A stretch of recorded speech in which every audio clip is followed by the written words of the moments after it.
So the point of this video, like the title says, is just to become like a instant chord generator, which is really useful for just coming up with inspiration really quickly when you're trying to make a new song, or if you're just like jamming and improvising with friends. It seems like there's been a lot of interest in this lately on the software side in terms of like MIDI chord packs, and in the hardware side with certain synths or grooves boxes that can help you come up with chord ideas really fast. This technology is awesome for sure, but it does limit you in the way that it still helps to know basic music theory to get the vibe that you're going for.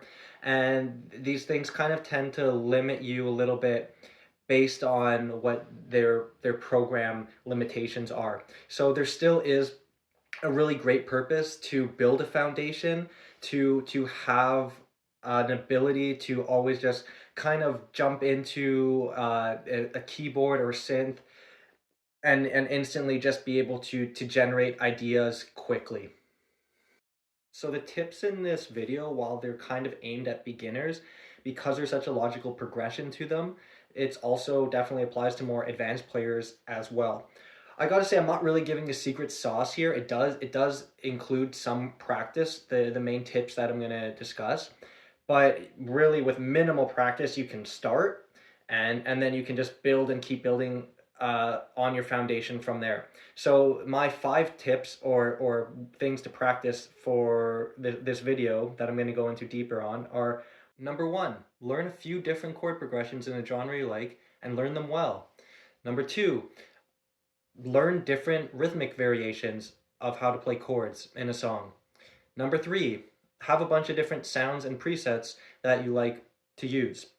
And then just with those, you can open up a whole world of like jamming possibilities instantly on the spot.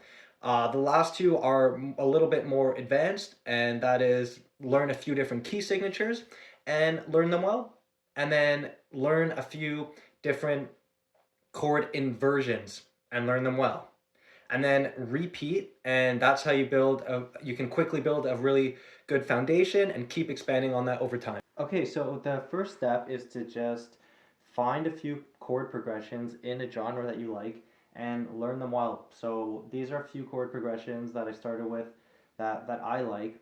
And just starting with the white keys, any beginner can start with just C major, right? These are the, let's say, first 7 chords in the scale. So let's take a chord progression that I like.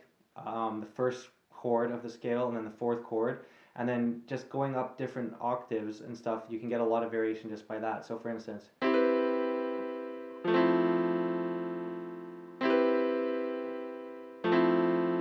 playing an octave up.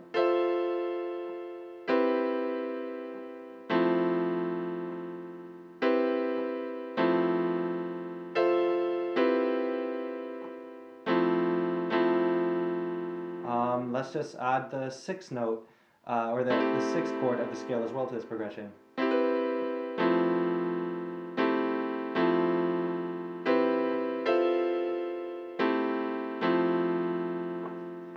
So just like that, you can get a ton of variation from just a few chord progressions, and then you can keep building on it like that. So the next really important thing is learn a few different rhythm patterns or how long you hold each chord and learn them well. So for instance, let's get a little drum pattern going. Okay, so you'll see a really big difference in vibe between holding it for 1 bar each chord, or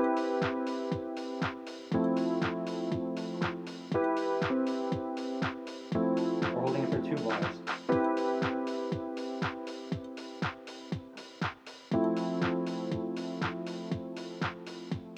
Or playing them more like staccato like.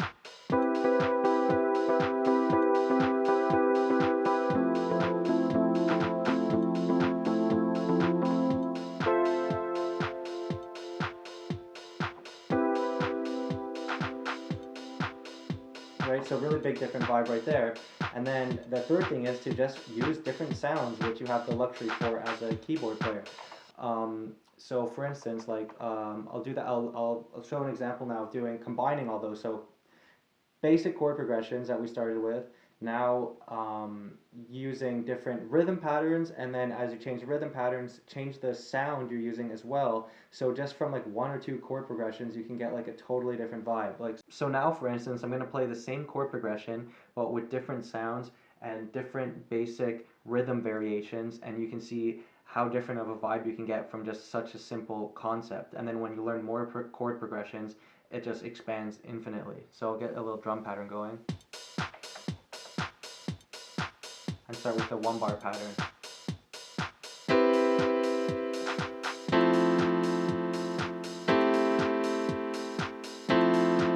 Now two bars.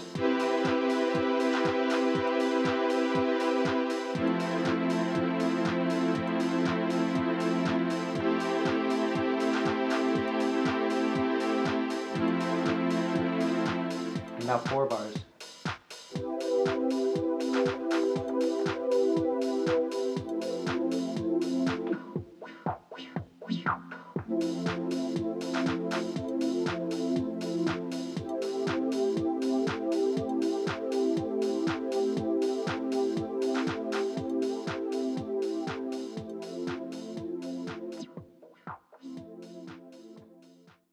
So that's the main point of the video right there, is just learning a few different chords and different lanes that you play them, slight different rhythm variations and different sounds. You can get so much variation, and then you just sort of repeat that, learn more chords again, learn more rhythm variations, and just play with different sounds. And eventually, like, or not even like, with very little practice, you'll be able to play a ton of, like, get the starting place for a ton of different vibes basically instantly once you build that foundation.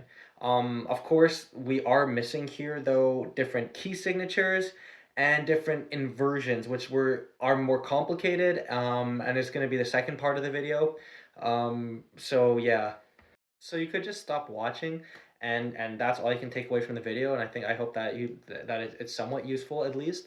Now there are a little bit more advanced concepts that I'm going to get into, which is learning different key signatures and learning different inversions if you want to take this a step further as well. So you may have noticed I've been playing just the white keys, which is C major. So the fourth step is just to learn a few different key signatures and learn them well. You don't need to learn all the key signatures, definitely not, especially at the beginning. Just learn a couple and get really comfortable in them, and then learn more over time. So for instance, I'm going to play another chord progression that I like, which is the 4-3-2-3 of each scale. And again, I'm going to play it with a different sound and at a different chord length for each chord, and in a different key to get a totally different vibe with the same chord progression.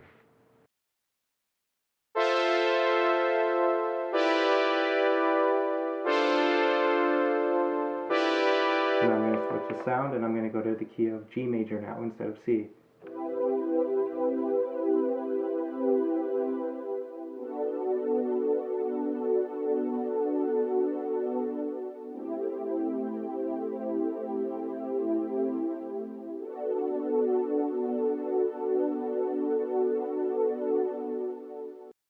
But to be honest, in 2025, if you want to be lazy, you don't even need to learn different key signatures, because pretty much every piece, or most pieces of modern gear have transpose functions. So for instance, I could play the same chord progression here,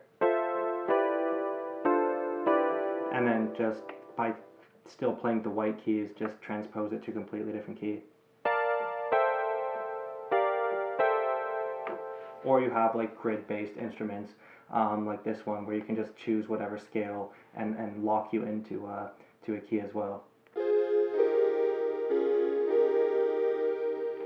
So there are other options if you just want to stick with basically just playing the white keys and learning chord progressions. That'll take you a really long way as well without actually learning different key signatures. So the last thing, if you want to take it to another level, which you don't have to do, but you can keep building over time if you want to advance, is learn different chord inversions and learn them well. Again, you only have to learn a few at once, and get comfortable with those, and then you can just keep expanding on that. So for instance, here's a few that I like on the screen now. Like for instance, instead of just a regular C major chord, I can raise the third note up an octave, or I can take the seventh note and drop it an octave to get a different vibe. Or, you know, with the third note, these are sus chords. If I drop the third note, or just one semitone, or if I raise it one semitone, that's a different inversion, and you can do it again here with the fourth chord. Just raise the third, or drop the seventh. So just a couple inversions will take you a long way if you want more variations, and then you can always just build on it as you go. So overall, I hope this video was useful to at least take like one or two things away from it to start making music a little bit faster, or to just improvise better when you're jamming around.